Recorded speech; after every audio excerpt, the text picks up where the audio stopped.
السلام علیکم ورحمۃ اللہ تعالی وبرکاتہ۔ وعلیکم السلام ورحمۃ اللہ تعالی وبرکاتہ۔ الحمد للہ رب العالمین، والصلاة والسلام علی سید الانبیاء والمرسلین، اما بعد فاعوذ باللہ من الشیطان الرجیم، بسم اللہ الرحمن الرحیم، ان الصلاة تنہی عن الفحشاء والمنکر، صدق اللہ العظیم وبلغنا رسولہ النبی الامین المکین الکریم۔ فَيَا الصَّلَاةُ وَالسَّلَامُ عَلَيْكَ يَا رسول اللہ، الصلاة والسلام علیک یا رسول اللہ، الصلاة والسلام علیک یا حبیب اللہ، الصلاة والسلام علیک یا حبیب اللہ، الصلاة والسلام علیک یا خاتم النبیین، الصلاة والسلام علیک یا خاتم النبیین، الصلاة والسلام علیک یا خاتم المعصومین، الصلاة والسلام علیک یا خاتم المعصومین، وعلى آلک وعلی آلک وأصحابک واصحابک اجمعین۔ اجمعین۔ پیارے آقا علیہ الصلوۃ والتسلیم کے پیارے دیوانوں،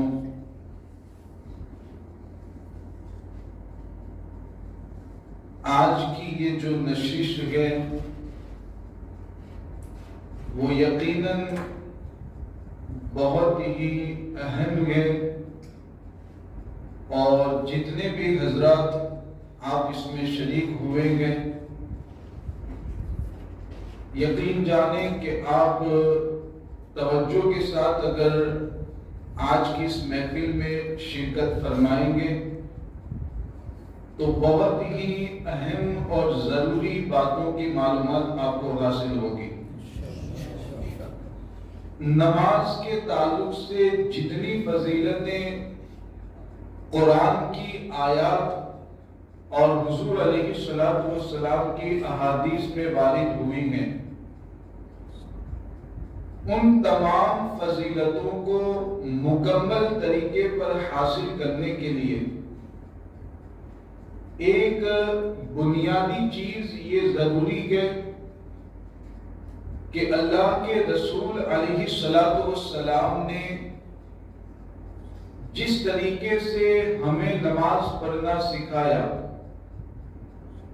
حضور علیہ السلام نے نماز پڑھنے کا جو طریقہ ہمیں بتایا، اور صحابہ کرام کے واسطے سے جو طریقہ ہم تک نماز کا پہنچا، ہر مسلمان کی یہ ذمہ داری بنتی ہے کہ اولاً وہ نماز کے اس طریقے کو سیکھے، حضور علیہ السلام کے بتائے ہوئے طریقے کا علم حاصل کرے، اور اسی طریقے کے مطابق پھر نمازوں کی پابندی کرے۔ اکثر ہمارے یہاں پر یہ ہوتا ہے کہ نماز پڑھنے والے نماز تو پڑھتے گئے، دیکھا جاتا ہے کہ برسوں سے لوگ نماز پڑھتے چلے آ رہے ہیں، لیکن نماز کی بنیادی باتیں، یعنی جس کے بارے میں آپ سے کہوں کہ نماز کے فرائض و واجبات بھی بہت سارے لوگ ادا نہیں کرتے، کیونکہ علم نہیں ہوتا ہے، جانکاری نہیں ہوتی ہے، بس اپنے بڑوں کو دیکھ کر کے ہم نماز پڑھنا سیکھ لیتے ہیں۔ ہمارا یہ طریقہ رہتا ہے کہ جب 8-9 سال 10 سال کی عمر ہوتی ہے، اگر گھر کا کوئی فرد مسجد جانے کا پابند ہے تو اپنے بچے کو لے کر کے وہ بھی مسجد میں پہنچ جاتا ہے۔ اب بچہ کیا ہوتا ہے، عام طور پر مکتب میں بھی جو طریقہ سکھایا جاتا ہے تو وہ اس طریقے پر اور اس عمدگی کے ساتھ نہیں سکھایا جاتا کہ جس میں تمام باتوں کا لحاظ رکھا جائے۔ اب بچہ ایک دوسرے کو دیکھ کر کے نماز پڑھنا سیکھ لیتا ہے، حالانکہ نماز کی بنیادی باتیں کیا گئے، نماز کے فرائض و واجبات کیا گئے، نماز کی سنتیں کیا گئے، ان باتوں پر بہت سارے لوگ عمل نہیں کرتے ہیں۔ انشاءاللہ تعالی آج کی اس محفل میں کوشش کی جائے گی کہ آپ کو مکمل نماز کا صحیح طریقہ آپ تک پہنچایا جائے، اور آپ حضرات سے گزارش رہے گی کہ اس طریقے کو آپ یہاں پر توجہ کے ساتھ دیکھیں، سیکھیں، اور ابھی عشاء کی نماز ہی سے اس پر عمل کرنے کی کوشش کریں۔ ابتداءً آپ کو پریشانی ہوگی، کیونکہ اب تک آپ جانتے نہیں تھے، اب تک آپ کو معلوم نہیں تھا کہ کیسے کیا کرنا ہے، لیکن آپ اگر 2-4 دن، 1 ہفتے تک توجہ رکھتے ہوئے کہ کہاں ہاتھ رکھنے گئے، کہاں پاؤں رکھنے گئے، کس طریقے سے کیا پڑھنا ہے، اگر اس پر توجہ رکھیں گے، 1 ہفتے تک اگر آپ اس پر توجہ کے ساتھ عمل کریں گے تو انشاءاللہ تعالیٰ اس کے بعد وہ آپ کی عادت بن جائے گی، اور سنت طریقے کے مطابق آپ نماز پڑھنا سیکھ جائیں گے۔ تو آپ بالکل توجہ کے ساتھ سماعت کریں۔ ادھر جو حضرات بیٹھے ہوئے گے، گزارش کروں گا کہ سامنے تشریف لے آئیں، کیونکہ پریکٹیکل طریقہ بتایا جائے گا تو آپ تک بھی وہ پریکٹیکل طریقہ پہنچے۔ یہاں بھی اگر ہو سکے تو بیچ میں تشریف لے آئیں، اچھی طرح دیکھیں گے، سمجھیں گے تو انشاءاللہ تعالیٰ پھر عمل کر سکیں گے۔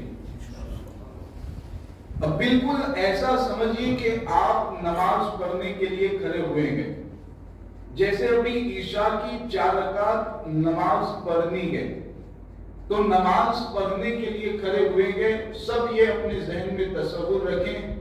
اب نماز پڑھنے کے لیے جو کھڑے ہوتے ہیں تو سب سے پہلے آپ یہ ذہن میں رکھیں کہ نماز کے جو فرائض ہیں 7، وہ 7 فرائض، واجبات اور سنتیں، پوری نماز جو ہم پڑھیں گے تو نماز کے فرائض، واجبات اور سنتیں، ان 3 چیزوں کو ہمیں جاننا ہے کہ قیام کی حالت میں فرض کیا گئے، واجب کیا گئے، سنت کیا گئے، رکوع کی حالت میں فرض کیا گئے، واجب کیا گئے، سنت کیا گئے۔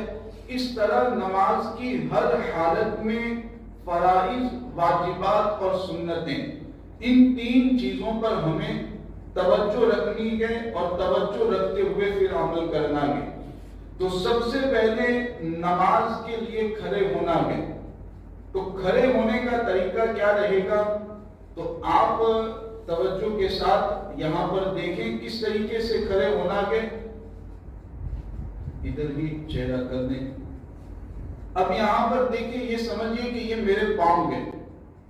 اکثر کیا ہوتا ہے، دونوں پاؤں کے درمیان بہت زیادہ فاصلہ رکھا جاتا ہے، یعنی اس طریقے سے، بعض لوگ اتنا زیادہ، بعض لوگ تو بہت زیادہ فاصلہ دونوں پاؤں کے درمیان رکھتے ہیں۔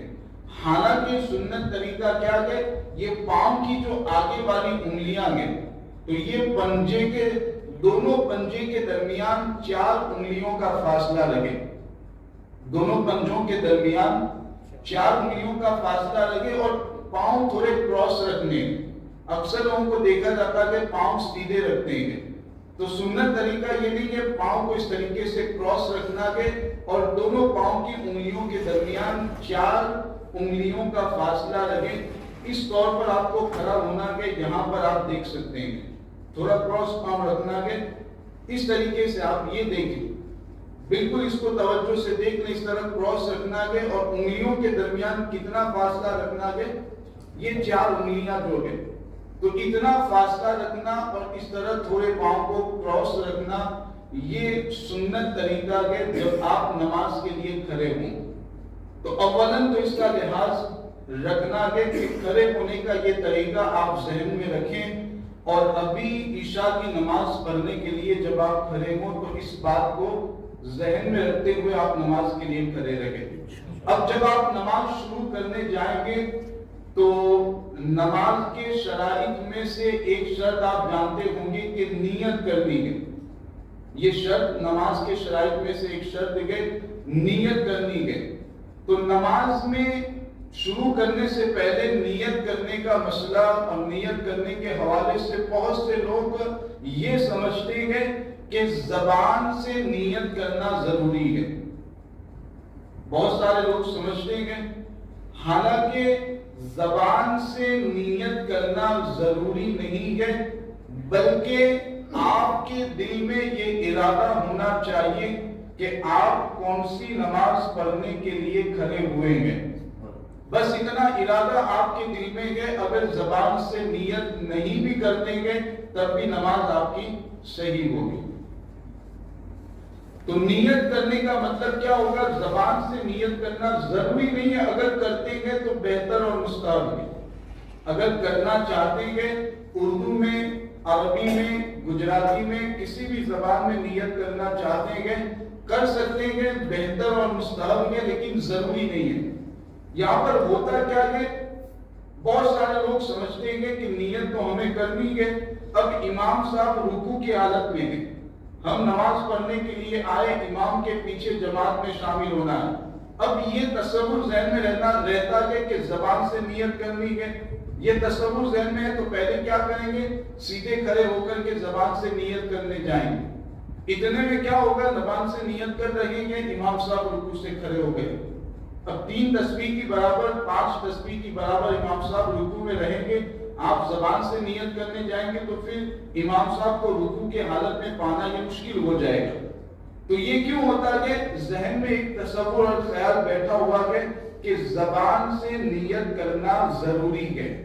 حالانکہ زبان سے نیت کرنا صرف اور صرف مستحب، بہتر ہے. اگر زبان سے آپ نے کچھ بھی نہیں کہا، دل میں اپنے گھر سے ارادہ کر کے نکلے کہ میں ظہر کی نماز پڑھنے کے لیے جا رہا ہوں، میں عصر کی نماز پڑھنے کے لیے جا رہا ہوں. آپ آ کر کے اسی ارادے کے ساتھ نماز پڑھنے کے لیے کھڑے ہو گئے، یہی ارادہ آپ کا کافی ہے، نماز آپ کی صحیح ہوگی. نماز کی نیت جو شرط ہے وہ شرط پا لی جائے گی. تو سب سے پہلے نماز شروع کرتے ہوئے نیت کرنا چاہتے ہیں زبان سے کر لیں. اور نیت کرنے کا طریقہ گجراتی، اردو، عربی، آپ جو بھی نیت کرنا چاہتے ہیں اپنے طور پر کر سکتے ہیں. اب اس کے بعد نیت کرنے کے بعد نماز شروع کرنے کے لیے نماز کا سب سے پہلا فرض آتا ہے تکبیر تحریمہ. تکبیر تحریمہ کا مطلب نماز شروع کرتے وقت جو ہم اللہ اکبر کہتے ہیں. اب اس میں کیا طریقہ، جو سنت طریقہ ہے وہ کیا رہے گا؟ اس بات کا بھی آپ کو لحاظ رکھنا ہے. نماز میں جب تکبیر تحریمہ کہنے کے لیے ہاتھوں کو اٹھائے تو یہ والا جو حصہ ہے، یہ پورا حصہ، یہ دونوں ہاتھ کا پورا حصہ قبلے کی طرف ہونا یہ سنت ہے. ہمارے یہاں پر کیا کرتے ہیں؟ اس طرح ہاتھوں کو رکھتے ہیں، بعض لوگ اس طرح رکھتے ہیں، بعض لوگ ایسے اوپر رکھتے ہیں. تو یہ سنت طریقے کے خلاف ہے. جب آپ تکبیر تحریمہ کہنے کے لیے ہاتھوں کو اٹھائے تو ہاتھ کس طریقے سے رکھنے گئے؟ بالکل اس طرح کوشش کرنی ہے کہ یہ پورا حصہ قبلے کی جانب آپ کا رکھے. جیسے آپ میں سے ہر کوئی کر سکتا ہے کہ پریکٹیکل کر لیں آپ تاکہ مشق ہو جائے. جی بالکل یہ صحیح طریقہ ہے. دیکھیں ابھی آپ توجہ دے رہے ہیں تو سنت طریقے پر عمل ہو رہا ہے. تو ابھی عشاء کی نماز میں آپ کو اس پر غور کرنا ہے کہ جب بھی نماز شروع کریں تو یہ والا پورا حصہ قبلے کی جانب رہے اور اس طریقے سے آپ کو ہاتھوں کو اٹھا کر کے اللہ اکبر کہتے ہوئے ہاتھوں کو باندھنا ہے. اب اس میں جو آپ نے تکبیر تحریمہ میں اللہ اکبر کہا تو یہ اللہ اکبر کہنا یہ واجب ہے تکبیر تحریمہ میں. اب آپ کی نماز شروع ہو گئی. تکبیر تحریمہ کے بعد اب آپ کو ہاتھ کہاں باندھنے ہیں؟ ناف کے نیچے، یعنی جس کو دوتی کہتے ہیں گجراتی زبان میں، تو دوتی کے نیچے آپ کو ہاتھ باندھنے ہیں. اب ہاتھ باندھنے کا طریقہ کیا رہے گا؟ یہ سیدھے ہاتھ کی بیچ کی 3 انگلیاں، اس کو بائیں ہاتھ کے یہ پشت پر رکھنا ہے. یہاں پر یہ 3 انگلیاں یہاں پر رکھنی ہے اور یہ چھوٹی انگلی اور انگوٹھا اس کو آپ اس طرح نیچے ہلکا بنائیں گے. 3 انگلیاں اوپر رہیں گی اور چھوٹی انگلی اور انگوٹھا نیچے رہے گا. اس طریقے سے آپ میں سے ہر کوئی کرتا رہے اپنے طور پر. تاکہ مشق ہو، پریکٹس ہو، اور آپ جب نماز پڑھنے کھڑے ہو تو ذہن میں آپ کی باتیں رہے.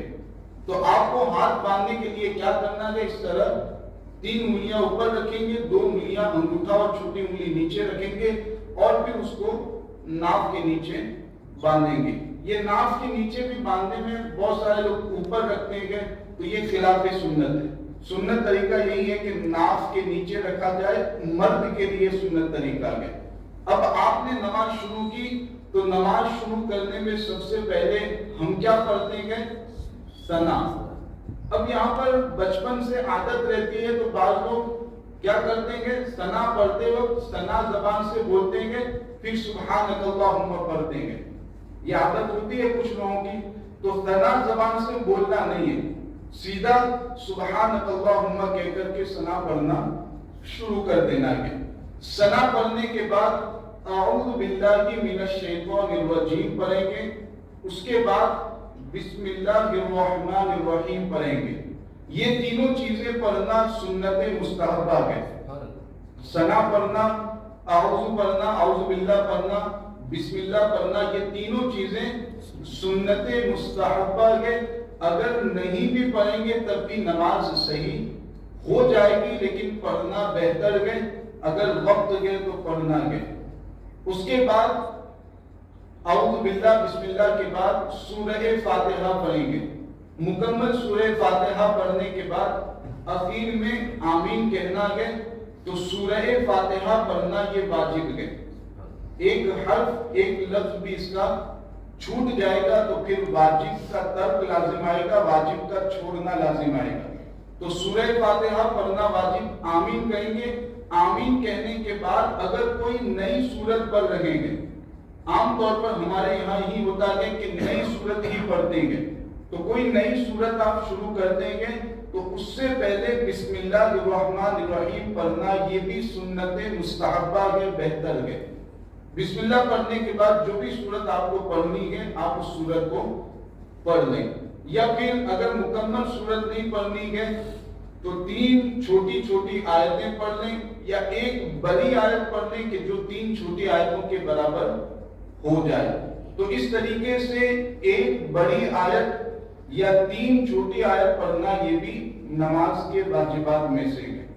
اب یہاں پر ایک غلطی جو ہمارے یہاں پر ہوتی ہے وہ یہ ہے کہ یہ جو پڑھنا ہے نماز کے فرائض میں پہلا فرض تو تکبیر تحریمہ ہو گیا، دوسرا فرض قیام ہو گیا، کھڑے ہو کر کے نماز پڑھنا قیام، اور تیسرا فرض ہو گیا قراءت. اب قراءت میں یاد رکھنا ہے کہ پڑھنے کا مطلب یہ نہیں ہے کہ صرف ہونٹوں کو ہلاتے رہے.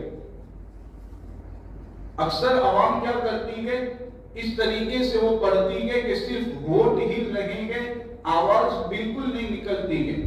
تو اس طریقے سے ہونٹوں کو ہلانا، جس کو ہماری زبان میں کہتے ہیں دل میں پڑھنا، تو اس طرح اگر پڑھتے ہیں تو یہ پڑھنا نہیں کہلائے گا.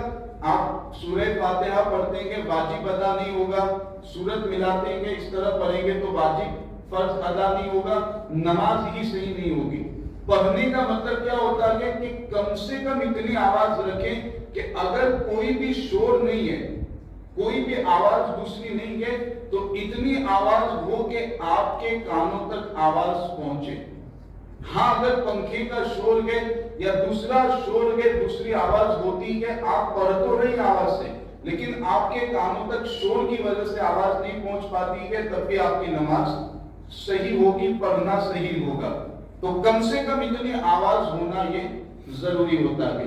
اب ایک چیز ذہن میں رکھنی ہے کہ امام کے پیچھے جب ہم نماز پڑھ رہے ہیں، امام کے پیچھے جب نماز پڑھ رہے ہیں تو صرف اور صرف ثنا پڑھنی ہے. ثنا پڑھنے کے بعد خاموش کھڑا رہنا ہے. اب امام صاحب قرات کریں گے، چاہے زور سے قرات کریں یا آہستہ آواز میں قرات کریں، ہمیں جو بھی مقتدی پیچھے کھڑا کریں گے ان کو کیا کرنا ہے؟ خاموش رہنا ہے. امام صاحب قرات کریں گے. صرف قرات کے علاوہ باقی جتنی بھی چیزیں امام صاحب پڑھتے ہیں وہ تمام چیزیں مقتدیوں کو بھی پڑھنا ہے. یہ بھی سوالات لوگ کرتے ہیں کہ امام کے پیچھے کیا نہیں کرنا ہے، کیا نہیں پڑھنا ہے اور کیا پڑھنا ہے۔ تو صرف ایک چیز ہے کہ قرأت امام کے پیچھے نہیں کرنی ہے۔ قرأت کے علاوہ جتنی چیزیں امام صاحب پڑھتے ہیں مقتدیوں کی بھی پڑھنی ہے۔ یعنی رکوع میں جاتے ہوئے اللہ اکبر کہتے ہیں مقتدیوں کو بھی کہنا ہے، جتنی تکبیرات کہتے ہیں تمام تکبیرات مقتدیوں کو کہنی ہے۔ اسی طرح التحیات پڑھنا، درود ابراہیم، دعائے معصورہ وغیرہ، یہ تمام چیزیں جو امام صاحب پڑھتے ہیں وہ مقتدیوں کو بھی پڑھنی ہے۔ تو قیام کی حالت میں ثنا پڑھیں گے، اعوذ باللہ، بسم اللہ، سورہ فاتحہ، آمین کہیں گے۔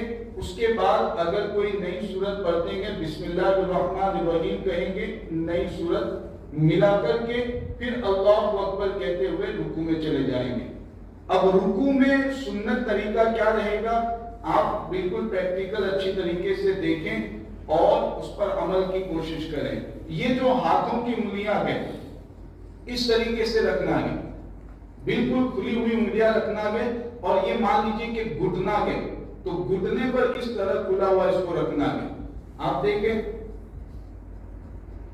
یہ انگلیاں اس طرح گھٹنے پر، گھٹنے کو پکڑنا ہے اسے، اور بالکل کھلی ہوئی انگلیاں رکھنی ہے۔ دونوں ہاتھ کی انگلیاں اس طرح کھلی ہوئی رہے گی اور گھٹنے کو پکڑنا ہے، اور یہ پیٹھ والا جو حصہ ہے وہ مکمل سیدھا رکھنا ہے۔ اگر کوئی مجبوری ہے، پریشانی ہے، پیٹھ میں درد ہے، کمزوری ہے، تب الگ بات ہے، ورنہ عام اگر کوئی پرابلم نہیں ہے، مجبوری نہیں ہے، تو یہ طریقہ سنت طریقہ ہے۔ پیٹھ کو بالکل سیدھا رکھیں گے، انگلیاں اس طریقے سے آپ رکھیں گے۔ انشاءاللہ تعالیٰ اگر اس طریقے پر آپ عمل کرتے ہیں، یہ جو پیٹھ سیدھی رکھنے والا طریقہ جو سنت طریقہ ہے، اس پر آپ عمل کرتے ہیں تو یہ جو پیٹھ کا درد ہوتا ہے اور پیٹھ میں درد ہونے لگتا ہے، سنت طریقے پر عمل کرنے کی برکت سے انشاءاللہ تعالیٰ پیٹھ کا درد کبھی آپ کو نہیں ہوگا۔ تو آپ یہ سنت طریقہ ذہن میں رکھیں کہ اس طریقے سے کھڑے رہنا ہے، ہاتھوں کو اس طرح رکھنا ہے۔ اب رکوع کی تسبیح کیا پڑھنی ہے؟ 3 مرتبہ سبحان ربی العظیم، سبحان ربی العظیم، سبحان ربی العظیم، یہ 3 مرتبہ، 5 مرتبہ بھی پڑھنا چاہیں تو پڑھ سکتے ہیں۔ اب رکوع سے کھڑے ہونے کے لیے کیا کرنا ہے؟ سمیع اللہ لمن حمیدہ کہتے ہوئے کھڑا ہونا ہے۔ تو سمیع اللہ لمن حمیدہ اگر امام کے پیچھے آپ نماز پڑھتے ہیں، جیسے ابھی مغرب کی نماز آپ نے پڑھی، تو امام کے پیچھے جب نماز پڑھتے ہیں تو امام صاحب رکوع سے کھڑے ہوتے ہوئے سمیع اللہ لمن حمیدہ کہیں گے، اور آپ کو کیا کہنا ہے امام کے پیچھے؟ ربنا ولک الحمد۔ اب ایک غلط فہمی جو بہت زیادہ یہاں پر پائی جاتی ہے عوام کے درمیان کہ امام کے پیچھے مقتدیوں کو ربنا ولک الحمد کب کہنا ہے؟ اکثر لوگ سمجھتے ہیں کہ جب مکمل سیدھا کھڑے ہوں گے اس کے بعد ربنا ولک الحمد کہنا ہے، یہی سمجھا جاتا ہے، یہی کرتے بھی ہے زیادہ تر لوگ، حالانکہ یہ طریقہ صحیح نہیں ہے۔ جو اصل سنت طریقہ ہے وہ یہ ہے کہ امام صاحب رکوع سے کھڑے ہوتے ہوئے سمیع اللہ لمن حمیدہ کہیں گے، اور مقتدی حضرات رکوع سے کھڑے ہوتے ہوئے ربنا ولک الحمد کہیں گے۔ یعنی جیسے ہی رکوع سے کھڑا ہونا آپ شروع کرتے ہیں تو ربنا ولک الحمد کہنا بھی آپ اسی وقت شروع کریں گے، مکمل کھڑے ہونے کے بعد ربنا ولک الحمد نہیں کہنا ہے۔ تو یہ طریقہ ذہن میں رکھیں کہ امام کے پیچھے ربنا ولک الحمد کب کہنا ہے؟ جیسے ہی رکوع سے کھڑے ہونا شروع کرتے ہیں بس اسی وقت ربنا ولک الحمد کہہ لینا ہے۔ اب کھڑے ہوں گے تو کھڑے ہونے میں پھر بعض لوگ اتنی جلدی کرتے ہیں، بعض لوگ کرتے ہیں، زیادہ تر لوگ تو یہ غلطی نہیں کرتے ہیں کہ کھڑے بھی سیدھا بھی نہیں ہوتے ہیں، جیسے رکوع سے کھڑے ہوئے ابھی سیدھا کھڑے بھی نہیں ہوتے ہیں کہ فوراً پھر سجدے میں چلے جاتے ہیں، ابھی سیدھا کھڑے بھی نہیں ہوتے اس طریقے سے فوراً سجدے میں چلے جاتے ہیں۔ حالانکہ رکوع سے سیدھا کھڑا ہونے کے بعد 1 مرتبہ سبحان اللہ کہنے کی مقدار اس طرح سیدھا کھڑا رہنا یہ واجب ہے۔ اگر اس طریقے سے 1 مرتبہ سبحان اللہ کہنے کی مقدار سیدھا کھڑا نہیں ہوگا آدمی تو واجب چھوٹے گا، نماز پھر سے پڑھنا واجب ہوگا۔ تو اس طرح جو کرتے ہیں بعض لوگ کھڑے بھی ہوتے نہیں ہیں اور سیدھا سجدے میں چلے جاتے ہیں کہ یہ بھی غلط طریقہ ہے۔ مکمل آپ سیدھے کھڑے ہو جائے، اطمینان کے ساتھ کھڑے رہیں۔ اب یہاں پر یہ بھی ہوتا ہے کہ امام کے پیچھے نماز پڑھتے ہیں تو بعض مقتدیوں کو اتنی جلدی ہوتی ہے کہ ابھی امام صاحب کھڑے ہیں اور وہ رکوع کی حالت تک پہنچ جاتے ہیں، اتنی جلدی ہوتی ہے۔ میں بھی کبھی کبھار پیچھے پڑھنے کا اتفاق ہوتا ہے تو دیکھا جاتا ہے کہ امام صاحب ابھی کھڑے ہیں، ابھی سجدے میں گئے بھی نہیں ہیں، اور بعض مقتدی سجدے میں رکوع میں اور رکوع سے آگے بھی بعض کو پہنچ جاتے ہیں۔ تو یہ بھی طریقہ غلط ہے۔ امام کے پیچھے پیچھے آپ کو کرنا ہے، ہر کام امام کے پیچھے پیچھے کرنا ہے، امام سے پہلے نہیں کرنا ہے۔ تو جب تک امام اللہ اکبر کہہ کر کے رکوع میں نہیں جاتے ہیں آپ کو بھی رکوع میں جانے کی اجازت نہیں رہے گی۔ تو امام بالکل جیسے رکوع میں جانے کے لیے، سجدے میں جانے کے لیے اللہ اکبر کہتے ہیں تو مقتدی بھی سجدے میں جانے کے لیے اللہ اکبر کہتے ہوئے سجدے میں پہنچیں گے۔ اب جب سجدے میں پہنچیں گے تو سجدہ کرنے کا سنت طریقہ کیا رہے گا، اس میں اچھی طریقے سے سنیں۔ یہ سجدہ ہی ایسی چیز ہے کہ اکثر عوام اس میں غلطی کرتی ہوئی نظر آتی ہے۔ ہمارے امام صاحب ہیں وہ بھی دیکھتے ہوں گے کہ سجدے میں اکثر ایسی عوام ایسی غلطیاں کرتی ہے کہ جن کی بنیاد پر یا تو ان کی نماز میں فرض چھوٹنے کی وجہ سے نماز ہی نہیں ہوتی، یا واجب چھوٹنے کی وجہ سے نماز واجب الارادہ ہوتی ہے، پھر سے پڑھنا واجب ہوتا ہے۔ سجدہ کرنے میں خاص جن باتوں کا لحاظ رکھنا ہے، پیشانی کو صرف زمین پر رکھنا نہیں ہے۔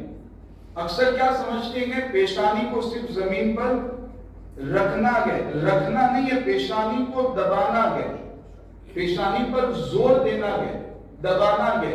اسی لیے اگر موٹا گدا ہے یا قالین بہت زیادہ موٹی اور نرم ہے جس میں پیشانی اچھی طرح دب نہیں پاتی ہے تو ایسے گدے پر اور ایسی موٹی قالین پر نماز پڑھنے کی اجازت نہیں ہے۔ تو یاد رکھیں کہ پیشانی کو زمین پر رکھنا نہیں ہے، دبانا ہے، زور دینا ہے۔ ایسے ہی ناک کو صرف رکھنا نہیں ہے۔ ہمارے یہاں اکثر کیا ہوتا ہے، صرف ناک کو زمین پر رکھتے ہیں، حالانکہ ناک کو بھی دبانا ہے، اور جو اندر ہڈی ہے وہاں تک ناک کو دبانا یہ واجب ہے۔ پیشانی کو دبانا فرض ہے، ناک کو ہڈی تک دبانا واجب ہے۔ تو دونوں چیزوں پر زور دینا ہے، اس کا ایک لحاظ آپ کو رکھنا ہے۔ تیسری چیز جو آپ کو خاص طور سے ملحوظ رکھنی ہے کہ سجدے کی حالت میں پاؤں کی انگلیاں کیسے رکھی جائے۔ جیسے آپ سجدہ کر کے ابھی بتاتے ہیں، دیکھیں ہمارے یہاں اکثر کیا ہوتا ہے، پاؤں کی انگلیاں یہ سمجھیں کہ زمین کا حصہ ہے، یہ زمین کا حصہ ہے اور یہ میرے پاؤں کی انگلیاں ہے۔ تو اکثر کیا کرتے ہیں، صرف اس طرح اوپر پاؤں کی انگلیاں رکھتے ہیں، ایسے صرف پاؤں کی انگلیاں زمین پر رکھتے ہیں۔ بعض لوگ تو انگلیاں زمین پر رکھتے بھی نہیں ہیں، انگلیاں اوپر اٹھائے ہوئے رکھتے ہیں۔ تو اس طرح صرف انگلیاں رکھ دینے سے آپ کا سجدہ صحیح نہیں ہوگا، بلکہ یہ جو انگلیوں کا اندر والا حصہ ہے، یہ اندر والا حصہ جو ہے اس میں 10 انگلیوں میں سے ایک انگلی کا اندر والا حصہ زمین سے لگنا یہ فرض ہے۔ اور یہ کب ہوگا، جب پاؤں پر آپ زور دیں گے۔ جیسے دیکھیں یہاں پر یہ ہمارے مفتی صاحب جو سجدہ کر رہے ہیں، آپ دیکھیں زور دیں گے، جب آپ کو پاؤں کو اس طرح دبائیں گے، زور دیں گے، تب جا کر کے اندر والا حصہ زمین سے لگے گا۔ تو 10 انگلیوں میں سے ایک انگلی کا اندر والا حصہ زمین سے لگنا یہ فرض ہے، اور دونوں پاؤں کی 5 انگلیاں ہیں تو دونوں پاؤں کی 3 انگلیوں کا اندر والا حصہ زمین سے لگنا یہ واجب ہے، اور 10 انگلیوں کا اندر والا حصہ زمین سے لگنا یہ سنت ہے۔ تو یہ چیز ذہن میں رکھنی ہے۔ اکثر کیا کرتے ہیں، صرف اس طرح رکھ دیا، تو یہ نہیں ہے، اس کو دبانا ہے۔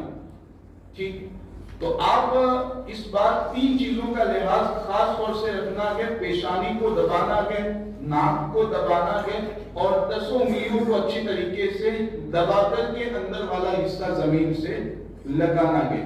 باقی جو سنتیں ہیں، دونوں ہاتھ کو جیسی کنڈیشن ہے، جیسی حالت ہے ویسے ہی زمین پر رکھیں گے، اور سر دونوں کے بیچ میں رکھیں گے، اور پھر سجدے کی حالت میں 3 مرتبہ جو تسبیح پڑھی جاتی ہے، سبحان ربی الاعلی، سبحان ربی الاعلی، سبحان ربی الاعلی، یہ 3 مرتبہ 5 مرتبہ تسبیح پڑھنے کے بعد پھر اللہ اکبر کہتے ہوئے بیٹھیں گے۔ اب یہاں بیٹھنے میں بھی بعض لوگ جلد بازی کرتے ہیں، ابھی سیدھا بیٹھے بھی نہیں ہے کہ واپس دوسرے سجدے میں چلے جاتے ہیں۔ یہ بھی واجب چھوڑنا ہوگا۔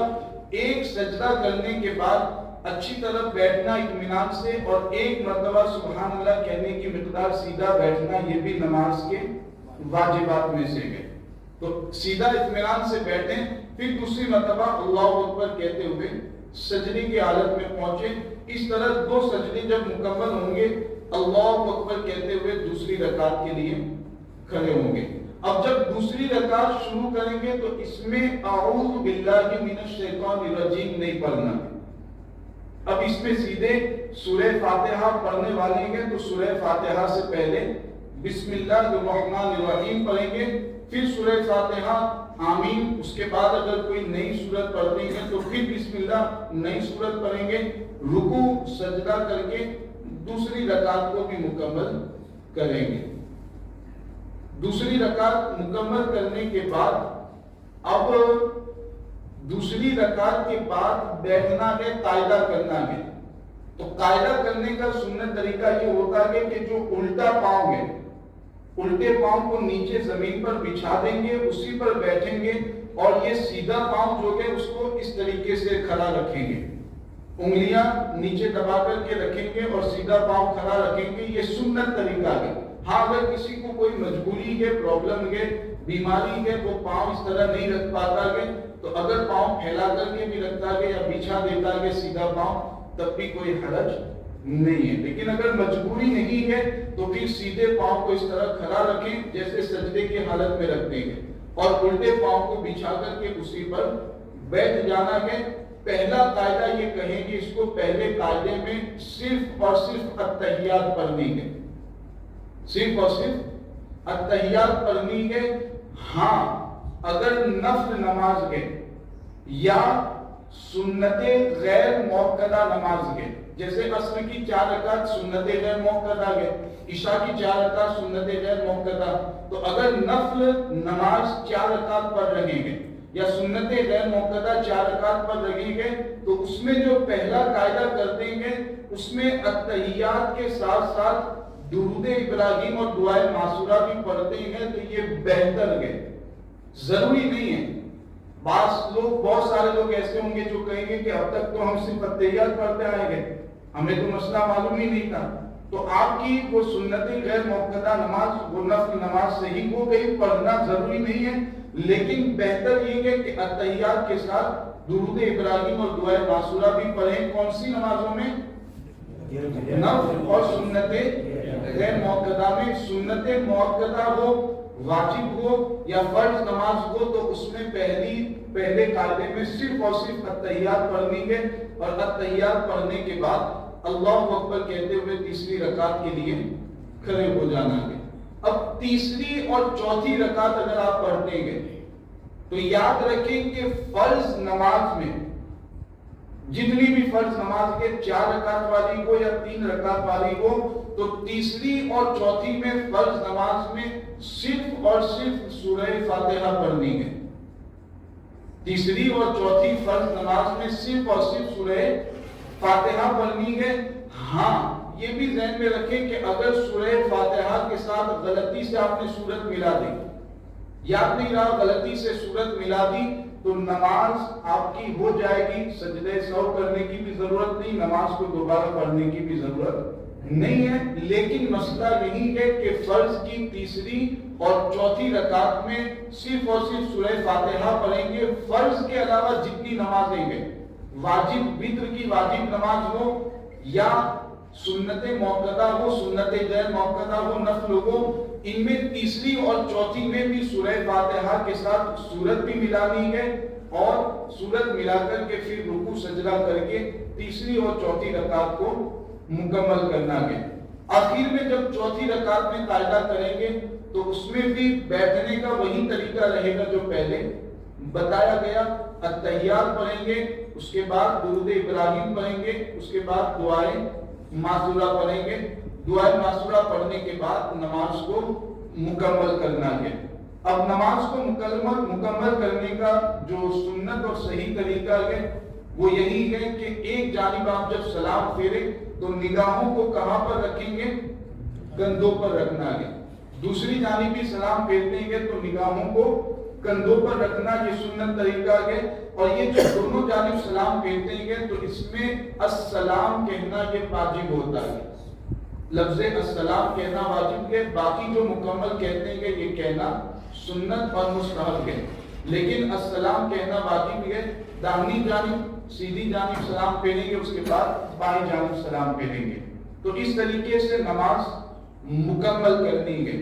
تو یہ مختصراً میں نے آپ کے سامنے پریکٹیکل بھی بتا دیا گیا اور ضروری باتیں بھی اس میں آپ کو جو جن باتوں کا لحاظ رکھنا ہے وہ بتا دی گئی۔ اب اگر کوئی صاحب اس کے تعلق سے سوال کرنا چاہتے ہیں کہ کوئی بھی بات اگر نہ سمجھ میں آئی ہو اس کو پوچھنا چاہتے ہیں تو آپ پوچھ سکتے ہیں۔ مقتدی وہ ہندو نہیں پڑھے گا لیکن منفرد ہی پڑھے گا نا صرف فرض میں؟ جی، جو اکیلے نماز پڑھتا ہے وہ تو مکمل سورہ فاتحہ بھی پڑھے، سورت بھی پڑھے گا، سب کچھ کرے گا۔ مقتدی کے لیے یہ ہے کہ امام کے پیچھے قرات نہیں کرنی ہے، یعنی سورہ فاتحہ اور سورت نہیں پڑھنی ہے۔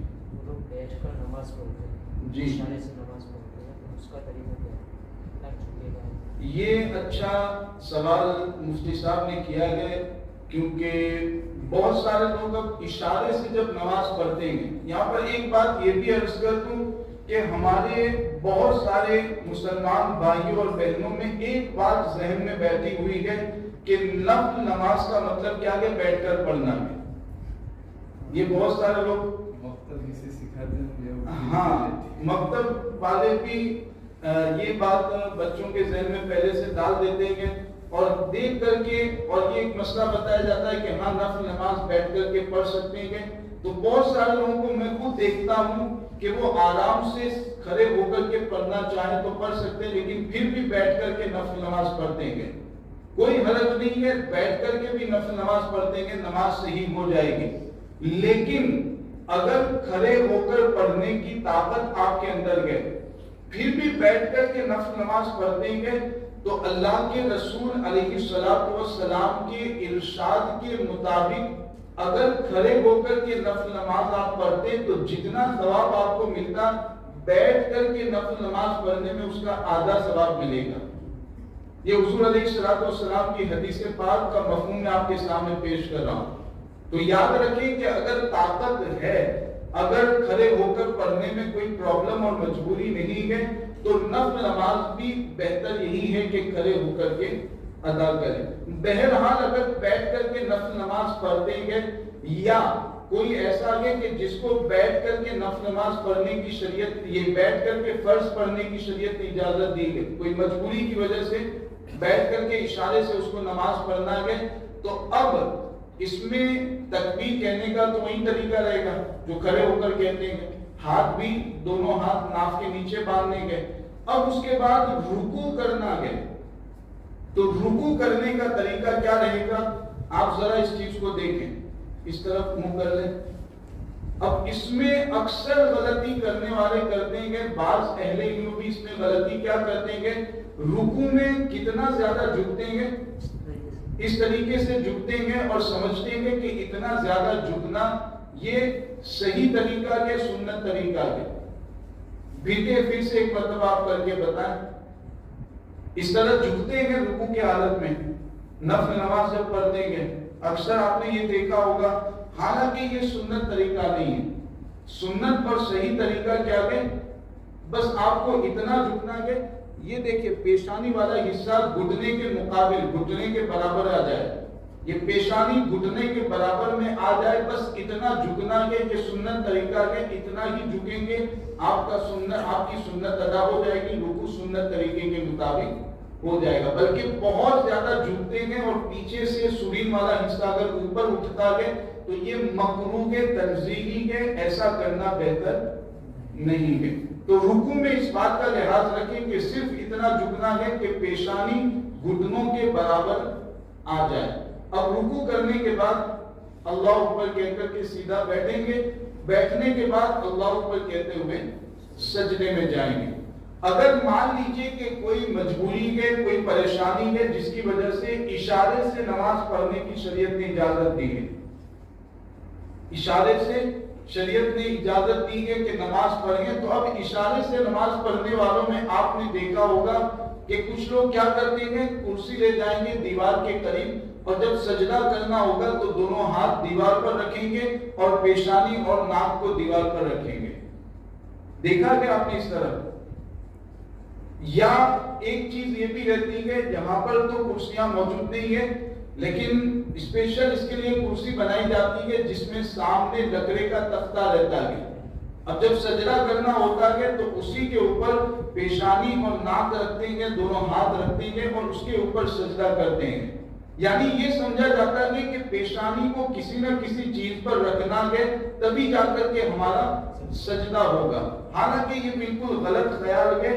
رکوع اور سجدے کی اجازت شریعت نے آپ کو اشارے سے کرنے کی دی ہے کہ آپ کو رکوع بھی اشارے سے کرنا ہے اور سجدہ بھی اشارے سے کرنا ہے. تو اب پیشانی کو, ناک کو کسی چیز پر رکھنے کی کوئی ضرورت. رکوع میں آپ تھوڑا سا جھکیں گے, جیسے اتنا رکوع میں جھکیں, سجدے میں تھوڑا اس سے زیادہ جھک لیں تو اسی سے آپ کا سجدہ بھی ادا ہو جائے گا. پیشانی اور ناک کو کسی چیز پر, لکڑے کے تختے پر یا دیوار پر رکھنا یہ ضروری نہیں ہے. باقی نماز پڑھنے کا طریقہ بیٹھ کر وہی رہے گا, اتحیات وغیرہ پڑھنا یہ تمام چیزیں ویسے ہی رہے گی. اس طریقے سے ہاتھ نکال کے ایسے سجدہ کرنا یہ بھی غلط ہے. ہاتھوں کو اپنی جگہ ہی پر رکھنا ہے, صرف پیٹھ کو جھکانا ہے. جیسے آپ جھکیں, صرف پیٹھ کو رکوع میں تھوڑا سا جھکیں, سجدے میں اس سے زیادہ, یہ بس سجدہ ادا ہو گیا. ہاتھوں کو آگے نکالنا یہ بھی غلط ہے, یہ صحیح طریقہ نہیں ہے. اس طریقے سے اگر کرتے ہیں, اب تک اگر کیے ہیں تو نماز تو ہو جائے گی, لیکن صحیح طریقہ کیا ہے جو سنت سے ثابت ہے وہ یہی ہے کہ ہاتھوں کو اپنی جگہ پر رکھیں, صرف پیٹھ اور سر کو جھکانا ہے. رکوع میں تھوڑا سا, سجدے میں اس سے زیادہ جھکانا ہے. امام نے اگر سلام پھیر دیا, مقتدی نے بھی اتحیات ہی پڑھا ہے, تو ایک بہن نہیں پڑھا ہے, سلام پھیر دیں مقتدی. یہ اچھا سوال کیا ہمارے بزرگ نے. کبھی کبھار اس طریقے سے ہو جاتا ہے کہ ابھی اتحیات ہم نے مکمل نہیں کی, امام نے سلام پھیر دی, اور کبھی ایسا بھی ہوتا ہے کہ اتحیات تو پڑھ چکے, درود ابراہیم پڑھ رہیں گے یا دعائے معصورہ پڑھ رہیں گے, امام نے سلام پھیر دیا. اس میں دو صورتیں ہیں. اگر اتحیات مکمل نہیں کی, امام نے سلام پھیر دیا, تو آپ کو پہلے اتحیات مکمل کرنی ہے. یا دوسرے قاعدے میں امام صاحب بیٹھے ہوئے تھے, اتحیات مکمل کر کے اللہ اکبر کہہ کر کھڑے ہو گئے, ابھی آپ نے اتحیات مکمل نہیں کی, تو حکم کیا ہے پہلے اتحیات آپ مکمل کریں, اس کے بعد پھر امام کے ساتھ کھڑے ہوں, یا اتحیات مکمل کریں پھر سلام پھیریں. ہاں اگر اتحیات پڑھ چکے ہیں, درود ابراہیم پڑھ رہیں گے یا دعائے معصورہ پڑھ رہیں گے اور امام صاحب نے سلام پھیر دی, تو اب اس صورت میں حکم یہ رہے گا کہ آپ جہاں تک پڑھ چکے ہیں وہیں تک باقی رکھیں, امام کے ساتھ سلام آپ پھیریں. اتحیات کو, یہ درود ابراہیم کو یا دعائے معصورہ کو مکمل نہیں کریں گے, بلکہ امام کے ساتھ سلام پھیر دیں گے. 4 رکعت فرض نماز ہے, اس کے دوسری رکعت میں فرض نماز ہے, الحمد شریف کی صورت پڑھی, اس کے بعد کلیئر نہیں کہ دوسری صورت نہیں ملا, اور سیدھا رکوع میں چلا گیا.